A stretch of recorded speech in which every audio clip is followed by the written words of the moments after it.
नमस्कार दोस्तों, आज का अपना चैप्टर है राजस्थान के प्रमुख लोक नाट्य।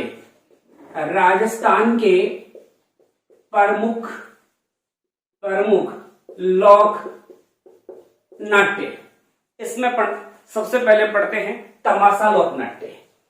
तमाशा लोक नाट्य, ये तमाशा लोक नाट्य है, ये अपने जयपुर का है और जयपुर के शासक सवाई प्रताप सिंह द्वारा प्रारंभ किया गया है। तो प्रारंभ किसने किया है? जयपुर के शासक सवाई प्रताप सिंह ने इसको प्रारंभ किया है। इस लोकनाट्य के जो प्रवर्तक है वो है पंडित बंशीधर भट्ट। तो इसके जो प्रवर्तक है वो है पंडित बंशीधर भट्ट जो हैं वो इसके प्रवर्तक है। तमाशा लोकनाट्य जयपुर का परंपरागत लोकनाट्य है। ये जयपुर का परंपरागत लोकनाट्य है। कैसा लोकनाट्य है? जयपुर का परंपरागत लोकनाट्य है। इस लोकनाट्य में प्रधानता किसकी है? तो ध्यान रखना, इसमें संगीत की भी प्रधानता है, इसमें नृत्य और गायन तीनों की प्रधानता है। तो इसमें संगीत, नृत्य और गायन तीनों की क्या है? प्रधानता है। अलग अलग समय में अलग अलग लोकनाट्य किए जाते हैं। जैसे अपने शीतलाष्टमी जो होता है, शीतला अष्टमी के दिन जूठन मियां तमाशा किया जाता है। जूठन मियां जो है वो कब किया जाता है? तो शीतलाष्टमी के समय। एक है होली के दिन जो है कौन सा लोक नाट्य अपन करते हैं? तो देखिए, इस दिन होता है जोगिन। तो इस दिन किया जाता है जोगिन। फिर है होली के दूसरे दिन कौन सा किया जाता है? तो होली के दूसरे दिन देखिए, दूसरे दिन होता है हीर और रांझ लोक नाट्य। कौन सा होता है? हीर और इसको बोलते हैं हीर रांझा लोकनाट्य जो है होली के दूसरे दिन किया जाता है। फिर है चैत्र अमावस्या को कौन सा किया जाता है? तो चैत्र अमावस्या के दिन जो लोकनाट्य किया जाता है वो किया जाता है गोपीचंद लोकनाट्य किया जाता है। तो देखिए, अलग अलग समय में अलग अलग लोकनाट्य किए जाते हैं। जैसे शीतलाष्टमी पर जो किया जाता है जूठन मियां। ऐसे सोचिए, अपन शीतलाष्टमी का त्योहार मनाते हैं तो खूब सारा सामान बनाया जाता है खाने के लिए, और बच्चे उसको क्या कर देते हैं? जूठा कर देते हैं। तो शीतलाष्टमी के दिन पूरे दिन खाते रहते हैं। एक पूड़ी खाया, बच्चे ने वापस गिराया, तो वो क्या कर रहे हैं? झूठे कर रहे हैं उसको। तो जूठन मियां जो है शीतलाष्टमी। अब होली का दिन जब होता है तो अपने कौन आते हैं यहाँ मांगने के लिए? जोगिन आते हैं। ले भाई गाल दो। तो कब आते हैं ये लोग? होली के दिन आते हैं। अब होली के दूसरे दिन का मतलब हो गया आपकी जो छारंडी है वो। तो यहाँ जिसको अपन धुलंडी कहते हैं, तो इस दिन धुलंडी है वो कौन खेलते हैं? मतलब छारंडी, मतलब होली के दूसरे दिन। तो हीर रांझा जो है वो क्या खेलते हैं? धुलंडी खेलते हैं। तो धुलंडी के दिन जो है हीर और रांझा है। फिर है चैत्र अमावस्या के दिन जो है गोपीचंद की का लोकनाट्य किया जाता है। इसमें देखिए, आपका गोपीचंद और हीर रांझा है। इस नाटक के जो रचयिता है वो कौन है? तो वासुदेव भट्ट है। कौन है? वासुदेव भट्ट है, जिन्होंने इसकी रचना की। किसकी? हीर रांझा की। और गोपीचंद लोकनाट्य दोनों के प्रवर्तक जो हैं वो है यहाँ वासुदेव। अब देखिए, इसके कुछ अन्य कलाकार भी हैं तमाशा लोकनाट्य के। तो एक तो है गोपी भट्ट। कौन है? गोपी भट्ट है। और गोपी भट्ट को लाइफ टाइम अचीवमेंट अवार्ड दिया गया है। कौन सा अवार्ड दिया गया है? तो लाइफ टाइम अचीवमेंट अवार्ड से इसको सम्मानित किया जा चुका है।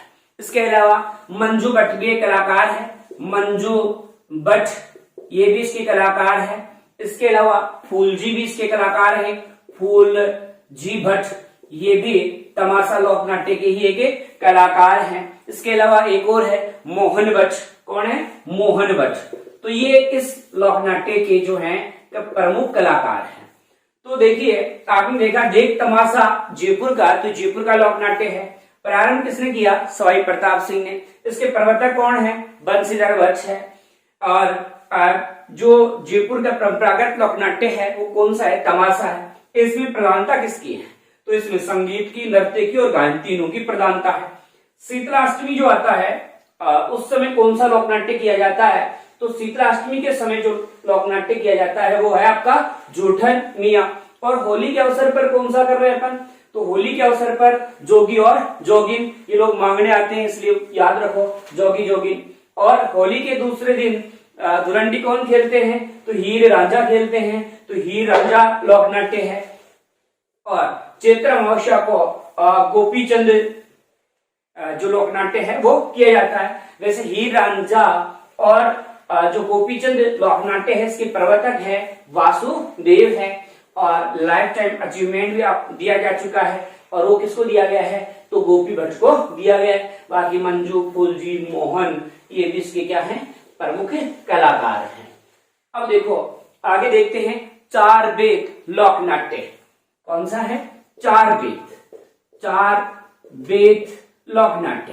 ये टोंक में, ध्यान रखना ये राजस्थान में केवल और केवल एक जिले में किया जाता है, और वो कहाँ किया जाता है? टोंक में।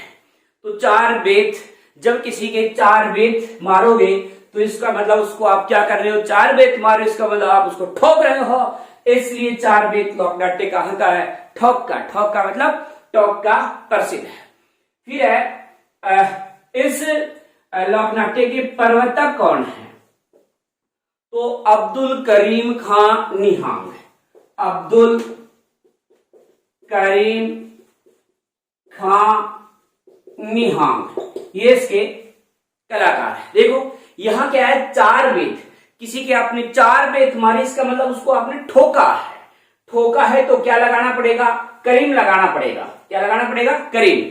आपने कहा अब्दुल करीम खानिया, भाई किसी को ठोका है तो क्या लगाना पड़ेगा? करीम लगाना पड़ेगा। तो अब्दुल करीम खान निहांग जो हैं वो इसके क्या है? प्रवर्तक हैं। इस को किस शासक ने प्रारंभ किया? तो नवाब फैजुल्ला खान है। फैजुल्ला खान जो हैं इन्होंने इसको क्या किया था? प्रारंभ किया था। ये एक फटानी लोक नाट्य है। ये कैसा लोक नाट्य? फटानी लोक नाट्य है। इसमें क्या किया जाता है? तो कव्वाली की भांति इसको किया जाता है, मतलब घुटनों के बैठकर इसमें कव्वाली समान इसमें गाया भी जाता है। तो आपने देखा चार बेत लोक नाट्य है। ये चार बेत अक्सर ये पूछा जाता है चार बेत कहाँ का है? तो आप क्या कहोगे? टोंक का है। प्रवर्तक कौन है? तो अब्दुल करीम खां निहांग इसके प्रवर्तक हैं। किस शासक के समय प्रारंभ हुआ? तो नवाब फैजुल्ला खान के समय। ये एक फटानी है, मतलब लोक नाट्य है, और इसमें कव्वाली की भांति जो है क्या किया जाता है? घुटनों के बल बैठ करके गाया जाता है। तो ये आपका चार बेत हो गया। आगे है रासलीला। कौन सी लीला? रासलीला। देखिए रासलीला, सबसे पहले रासलीला जो है वो कहाँ की प्रसिद्ध है? तो रासलीला है फुलेरा की प्रसिद्ध है, और फुलेरा कहाँ है? जयपुर में। तो रासलीला अपने फुलेरा जयपुर के प्रसिद्ध है। इसके बाद देखिए जो ये रासलीला है इसके प्रवर्तक किसको मानते हैं? तो प्रवर्तक जो है वल्लभाचार्य है। वल्लभाचार्य इसके प्रवर्तक माने गए। तो राजस्थान में इसके प्रवर्तक जो हैं वो कौन है? तो राजस्थान में कौन है? शिवलाल कुमावत जो हैं वो इसके प्रवर्तक माने गए हैं। ठीक है, कौन? शिवलाल कुमावत है। एक प्रश्न ऐसे है कि रासलीला के लिए प्रथम बार जो नाटक बनाया था वो किसने बनाया था? प्रथम जो कलाकार है वो कौन थे? तो मोतीलाल जाट है। रासलीला के लिए लीला के लिए प्रथम नाटककार जो है, नाटककार वो कौन है? तो ये है मोतीलाल जाट है। ठीक है। हालांकि अन्य कलाकार भी हैं, जैसे हरगोविंद स्वामी हैं। इसके अलावा राम सुख स्वामी हैं। ये भी रासलीला के क्या माने गए हैं? प्रवर्तक। तो रास किसने रचाई थी? कृष्ण भगवान ने। तो इस रासलीला का संबंध है किससे है? भगवान कृष्ण से है। तो आपने देखा रासलीला कहाँ की प्रसिद्ध है? फुलेरा की प्रसिद्ध है। प्रवर्तक कौन है? वल्लभाचार्य हैं। राजस्थान में इसके प्रवर्तक कौन है? तो शिवलाल कुमाऊत है। फिर आपने देखा कि रासलीला के लिए प्रथम कलाकार कौन है? तो मोतीलाल जाट है। यहाँ हरगोविंद और रामसुख जो हैं स्वामी, ये दोनों भी इसके कलाकार हैं। और रासलीला का संबंध किससे है? तो भगवान कृष्ण से संबंधित है।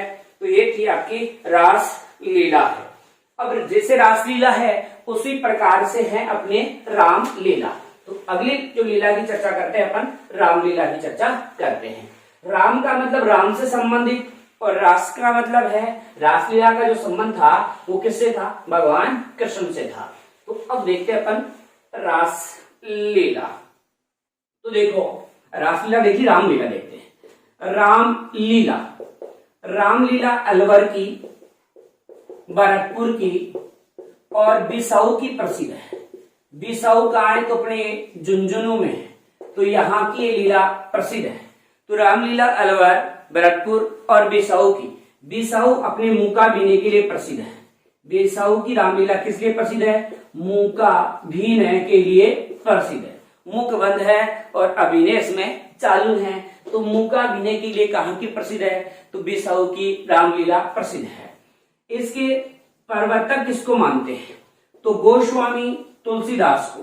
गोस्वामी जो तुलसीदास है, गोस्वामी तुलसीदास जो हैं वो रामलीला के क्या है? प्रवर्तक है। रासलीला के तो वल्लभाचार्य थे। ये रामलीला है तो रामलीला के जो प्रवर्तक है वो है गोस्वामी तुलसीदास है। रामलीला का संबंध किससे है? तो भगवान राम से क्या है? संबंधित है। फिर देखिए एक अटरू है। अटरू कहाँ है? तो बारा में है। यहाँ की जो रामलीला है वो बड़ी खास बात है। और खास क्या बात है? यहाँ की रामलीला में जो धनुष होता है वो धनुष राम नहीं तोड़ता तो कौन तोड़ता? दर्शक तोड़ते हैं। ये खास बात है यहाँ की। तो अटरू की जो है वो रामलीला प्रसिद्ध है। क्यों प्रसिद्ध है? यहाँ धनुष जो है वो भगवान श्री राम द्वारा नहीं तोड़ा जाता। यहाँ धनुष कौन तोड़ता है? तो यहाँ दृश्य की क्या करते हैं? धनुष तोड़ते हैं। इसके बाद देखिए एक है ढाई कड़ी की। ढाई कड़ी के दोहे की रामलीला कहाँ की प्रसिद्ध है? तो ये भी बारा की है, लेकिन बारा में कहाँ है? मांगरोल में है। ठीक है, मांगरोल बारा में जो है वो ढाई कड़ी के दोहे की प्रसिद्ध है। एक है गौर लीला कहाँ की है? तो गौर लीला सिरोही की है। गौर लीला कहाँ की प्रसिद्ध है? तो गौर लीला अपने सिरोही की प्रसिद्ध है। तो ये देखा आपने रामलीला।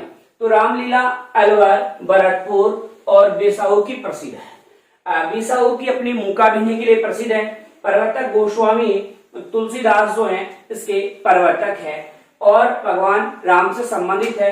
अटरू बारा में राम धनुष नहीं तोड़ता। यहाँ धनुष किसके द्वारा तोड़ा जाता है? तो दर्शकों द्वारा तोड़ा जाता है। ढाई कड़ी की दोहे की जो है वो कहाँ की प्रसिद्ध है? तो ढाई कड़ी की दोहे की जो प्रसिद्ध है ढाई, ठीक है, ढाई कड़ी की जो दोहे की रामलीला प्रसिद्ध है वो कहाँ की प्रसिद्ध है? तो वो है मांगरोल की। और मांगरोल कहाँ है? बाराह में है। और गौर लीला कहाँ की प्रसिद्ध है? तो अपने सिरोही के प्रसिद्ध है।